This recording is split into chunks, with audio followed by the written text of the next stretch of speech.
In 2014, a young couple, Anna and Alex, bought an old house in the historic district of the city. The house had a long history. Once, a family lived there that had suffered a great tragedy. From the very first day, Anna felt a strange sensation, as if someone unseen was watching them. At first, she thought it was just her imagination, influenced by the house's antique atmosphere. But soon, events took a terrifying turn. The first sign was the quiet voice that echoed in the hallway every night, whispering, "Don't stay here." At first, Alex laughed at her ears, thinking it was just old pipes or drafts. But one day, the voice became so clear that he heard it himself when coming home from work. The voice sounded completely human, but cold and merciless. Fear intensifies. As time passed, things escalated. Doors would open on their own. Objects moved from place to place, and eerie silhouettes appeared in the windows. One evening, Anna woke up to the sound of quiet sobbing coming from the basement. Armed with a flashlight, Alex went to check, but he found nothing. Only empty, cold walls that seemed to hold on to the memories of the past. The revelation and the ending. After months of unexplained occurrences, the couple turned to a local historian. He revealed that many years ago, a young girl had tragically died in that house, thrown into the basement after a terrible incident. Her voice, as it turned out, had become an echo trapped within the walls of the house.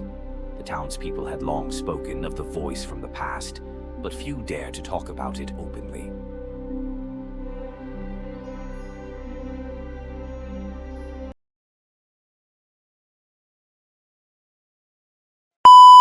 Max always loved to walk in the forest near his home.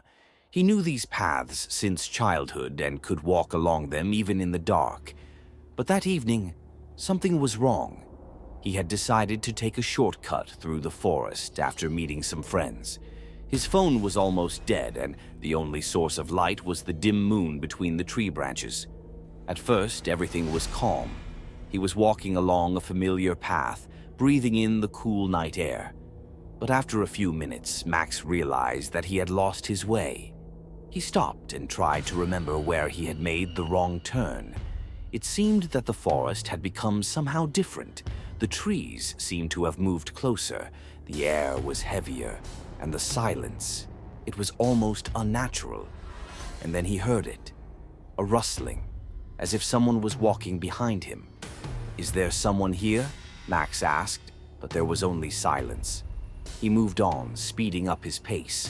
But a few minutes later, he heard another sound, someone's footsteps echoing his own. When he stopped, the sound also stopped. When he took a step, he heard a step behind him. Cold fear clutched his chest.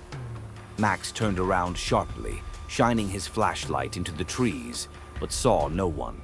He tried to laugh at his own paranoia, but the forest no longer seemed safe. He took out his phone and tried to turn on the GPS, but there was no connection. And then he heard a voice. It was quiet, like a whisper. "Help!" Max froze. The sounds came from somewhere to his right. The voice was faint, as if distant, but at the same time strangely familiar. "Who's there?" he shouted, but there was no answer. And then the voice repeated the same word again, in the same intonation, in his own voice. Max did not wait. He rushed forward, trying to find his way back. Branches hit him in the face. He caught his arm somewhere and felt something hot running down his skin. He ran as fast as he could until the headlights of a car appeared ahead. He ran to the side of the road and stopped, breathing heavily. In the morning, he returned to the forest with local rangers, but they found no trace of anyone else. Only his phone, which he had lost in his panic. The last thing recorded in the audio files was his own voice repeating himself.